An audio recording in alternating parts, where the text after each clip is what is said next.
3 آدمی اس غار کے اندر پچھلی امتوں میں بنی اسرائیل میں بند ہو گئے. اب کوئی باہر جانے کا راستہ نہیں ہے, کوئی سوراخ نہیں ہے جس سے ہوا آئے. ان کو یقین ہو گیا کہ یہاں ہم تڑپ تڑپ کے بھوک پیاس سے مر جائیں گے, آواز بھی دینا تو باہر آواز نہ جائے. تو تینوں نے کہا, تھے مسلمان, ایمان انسان کے بہت کام آتا ہے. کافر ہوتے نا تو کہتے ہیں مرنا تو ہے, ایک دوسرے کا گلا دبا کے ویسے ہی مار دو, خودکشی کر لو, بھوک سے تڑپ تڑپ کے مرنے سے بہتر کیا ہے, مار دو. اور ایک مرتا باقی 2 اس کو کھا کے گزارا کرتے. سمجھ رہے؟ تو تینوں نے دعا مانگی. تینوں نے کہا, بھائی دیکھو, ہم میں سے جس نے زندگی میں کبھی کوئی بڑی نیکی کی ہو, کوئی بڑی نیکی کی ہو, آج اس نیکی کا اللہ کو واسطہ دے کے, بولو کیا ہو گیا آپ لوگ, دعا مانگو. آج اس نیکی کا اللہ کو واسطہ دے کے دعا مانگو. کرامت کا ایک واقعہ بھی میں اور سناؤں گا آپ کو. کہتے ہیں فضائل اعمال میں شرک بھرا ہوا ہے. کرامت سے انسان کو موٹیویشن ملتی ہے, دین پہ چلنے کی توفیق ملتی ہے کرامت کے واقعات سن کے. شرک جب پھیلے گا جب شرکیہ دماغ سے آپ, عیسائی ذہنیت سے آپ معجزے اور کرامتوں میں غور کرو گے. تو یہ مجھے یاد دلانا, ہمارے محلے کے ایک بزرگ کی کرامت سناؤں گا میں انشاءاللہ. تو ہم کو کرامتوں پہ لگا دی ان لوگوں نے, ہم تو کرامتیں سناتے ہی نہیں تھے, ہم تو سیدھے سیدھے قرآن یہ سناتے تھے. انہوں نے اتنا کرامت کیا ہے کہ مجھے اتنی کرامتیں یاد آتی ہیں مستند ذرائع سے. تو پارسل کرو بھائی. سوال پیدا ہوتا ہے پھر یہ کرامتیں سنا, یعنی قرآن یعنی کرامتیں سنا رہے ہو, بھائی اللہ دکھا کیوں رہا ہے کرامتیں؟ جس کے ساتھ کرامت ہوتی ہے تو کرامت کا فاعل کون ہوتا ہے؟ اللہ ہوتا ہے نا. تو وہ دکھا کیوں رہا ہے؟ پھر اللہ نے قرآن میں کرامتیں سنائی کیوں ہیں؟ ہمارے نبی نے کتنے واقعات سنائے ہیں کرامتوں کے, بہت سے واقعات. خود ہمارے نبی کے ساتھ کتنے معجزے ہوئے. محدثین نے, اسلاف نے کرامتوں کے واقعات نقل کیوں کیے؟ اس لیے کہ ہوئے ہیں نا. ایک دفعہ میں نے شہید کے خون کی جب خوشبو سونگی نا تو میں نے بیان میں بتایا, ایک صاحب کہنے لگے, ابے بھائی ان چیزوں میں لوگوں کو نہیں لگاؤ. میں نے کہا اللہ نے شہید کے خون کی خوشبو پبلک کو سنگھائی کیوں؟ اگر لوگوں کو بتانا نہیں تھا, اللہ اس کو چھپا کے رکھتا. تو اللہ جب اپنی قدرت اگر دکھا رہا ہے اور مستند ذریعے سے ہم تک پہنچی ہے تو اس کو بیان کرنے میں کوئی حرج نہیں ہے. ہاں, اس کی وجہ سے قرآن و سنت کو نہیں چھوڑا جائے گا. مسائل قرآن و سنت ہی سے سیکھے جائیں گے, کرامتوں سے دین پہ یعنی سیکھا نہیں جاتا, شریعت نہیں چینج ہوگی اس سے. تو خیر, تو نبی صلی اللہ علیہ وسلم نے فرمایا, تینوں نے دعا مانگی اللہ تعالیٰ سے. ایک نے کہا کہ اے اللہ, ایک مزدور تھا مجھ سے, میں جلدی جلدی سنا رہا ہوں مختصر کر کے. مزدور تھا, ناراض ہو کے چلا گیا, اس کی اجرت میں نے سنبھال کے رکھ لی. پھر اس کی اجرت میں نے کاروبار میں لگائی, زمین پہ لگائی, ہوتے ہوتے برکت, ہوتے ہوتے گائے بھینسے, وہ جو بھی اس بھینسیں تو نہیں ہوتی تھیں, جو بھی اس زمانے میں بکریوں کا ریوڑ بھیڑ ویڑ, اتنا کاروبار میں اللہ نے برکت دی. کئی سالوں کے بعد وہ آیا کہ بھائی میرے پیسے دو. تو میں نے کہا بھائی میں نے تو تمہارے پیسوں سے یہ ریوڑ پورا جو ہے نا بزنس بنا لیا ہے, تو یہ سارا تمہارا ہی ہے. تو اس نے کہا ٹھیک ہے دے دو. لے گیا وہ ایسا ٹھیک. شرعی مسئلہ تو یہ ہے کہ اس میں زمان واجب ہوتا ہے, جتنے پیسے تھے اتنے ہی بنتے ہیں شرعی طور پر. یعنی اس پر لازم نہیں تھا یہ, کیونکہ وہ دین بن گیا, یا تو غصب ہوگا یا دین کا حکم ہوگا, دونوں کا الگ الگ حکم ہے. بھی میں اس شرعی ڈیٹیل میں نہیں جاتا, لیکن اس نے تقوی کا تقاضا کہ بھائی اسی کی رقم سے کیا ہے تو سارا کون لے لے, تم لے جاؤ. وہ بھی ایسا نیمبو نچوڑ نکلا کہ ایک بھیڑ بھی نہیں چھوڑ کے گیا, سارا ہی لے گیا.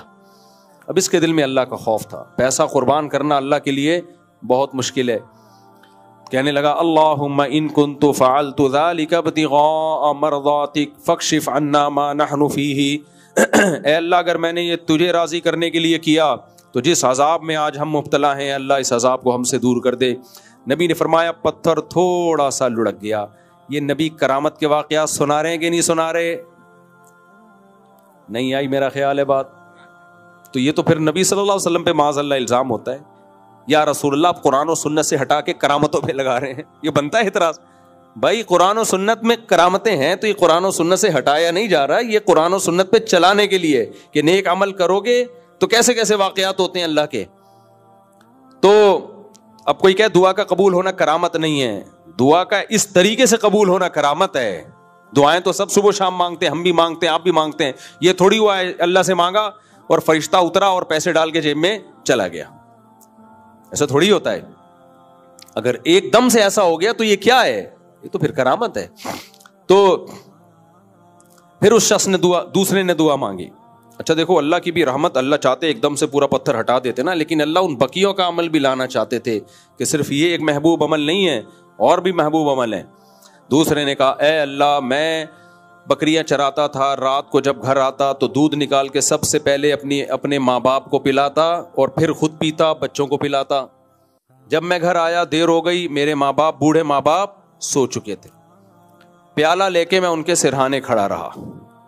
مجھے غیرت آئی کہ اپنے بچوں کو پہلے پلاؤں, اپنے ماں باپ کو بعد میں. آج ماں باپ کے سامنے اپنے بچوں کو ترجیح دے رہے ہوتے ہیں, اپنے بچوں کے لاڈ اور نخرے اٹھا رہے ہوتے ہیں اپنے باپ اور اپنی ماں کے سامنے. بہت بڑی بغیرتی ہے بھائی. بچوں کو بھی بتاؤ کہ پہلے کون ہیں, یہ ہیں دادا دادی نانا نانی, یہ پہلے ہیں بیٹا, ان کا حق پہلے ہے. ان کے آرام کے لیے تمہیں قربانی دینی پڑے گی, تمہارے آرام کے لیے ان سے قربانی نہیں دلوائیں گے ہم. بچوں کو بدتمیز بنا کے اپنا بڑھاپا بیڑا غرق کر رہے ہوتے ہیں یہ. تو ہاں اس نے کیا کیا, اس نے کہا یا اللہ میں ساری رات اپنے ماں باپ کے سامنے دودھ کا پیالہ لے کے کھڑا رہا, جگایا بھی نہیں کہ نیند خراب ہوگی, اور گیا بھی نہیں کہ ایسا نہ ہو آنکھ کھل جائے اور بھوک سے پریشان ہو. پوری رات یہاں تک کہ صبح ہو گئی, جو صبح صادق کا وقت, ان کی آنکھ کھلی تو ان کو میں نے دودھ پلایا. اللہم ان کنت فعلت ذلک ابتغاء مرضاتک فاکشف عنا ما نحن فی. اے اللہ میں نے یہ صرف کس کے لیے کیا, تیرے لیے. ان سے کیا لینا تھا بوڑھے ماں باپ سے؟ بوڑھے ماں باپ کی خدمت کس کے لیے ہوتی ہے؟ اللہ کے لیے ہوتی ہے. تبھی انگریزوں سے بوڑھے ماں باپ کی خدمت نہیں ہوتی, کیونکہ یہ اللہ کے لیے ہوتا ہے. انگریز سے کسٹمر کا بہت اچھا ڈیل کرتا ہے گورا, ایئر ہوسٹس بہت تمیز سے بات کرتی ہے, کیونکہ یہ اللہ کے لیے نہیں ہے, یہ کمپنی کے لیے. کتنے اچھے اخلاق ہوتے ہیں نا ایئر ہوسٹ. آپ لوگ سب نے سفر کیا ہوگا, عمرہ تو بہت سے لوگوں نے کیا ہی ہوگا. کتنے اچھے سفر ہوتے ہیں. عمرے پہ جاتے ہی وہاں شرطے جو ملتے ہیں ان کے اخلاق دیکھو. تو وہ جو ایئر ہوسٹس کے اتنے اٹریکٹیو خوبصورت اخلاق, اور جتنی مہنگی سیٹ ہوگی نا اخلاق اتنے ہی اچھے. بزنس کلاس میں جاؤ گے اور اچھے, قطر اور ایمریٹس کے بزنس میں جاؤ گے ہٹو بچوں قسم کے اخلاق. کیونکہ میں نے تو ہر قسم کے ایئر لائن میں سفر کیا ہے نا, تو جتنا مہنگا بزنس کلاس ٹکٹ ہوگا نا, اخلاق کا ریشو, اکانومی میں جاؤ گے مناسب اخلاق, کیونکہ وہاں ایئر ہوسٹس کی تنخواہ کیا ہے, وہ بھی مناسب تنخواہ ہے. 2-4 دفعہ بدتمیزی کرو غصہ کرے گی, تمیز سے بیٹھو, یہ جہاز ہے تمہارے باپ کا گھر نہیں ہے. زیادہ اگر بدتمیزی پہ آ گیا, اور تھوڑا بزنس کلاس میں ذرا اچھی والی بزنس کلاس میں چلے گئے تو اس میں اور اچھے اخلاق, اور اپر لیول کے بزنس کلاس میں چلے گئے اخلاق ہی اخلاق ملیں گے آپ. تو یہ جو اخلاق ہیں یہ کس کو خوش کرنے کے لیے؟ اللہ کے لیے. ایئر ہوسٹس تمہاری کیا لگتی ہے, یہ کمپنی کو خوش کرنے کے لیے. تنخواہ بھائی مسکرا کے بات کرنے کے ہی تو پیسے ملتے ہیں, ورنہ یہ دہی رائتا اور بریانی تو ہم گھر میں بھی کھا لیتے ہیں.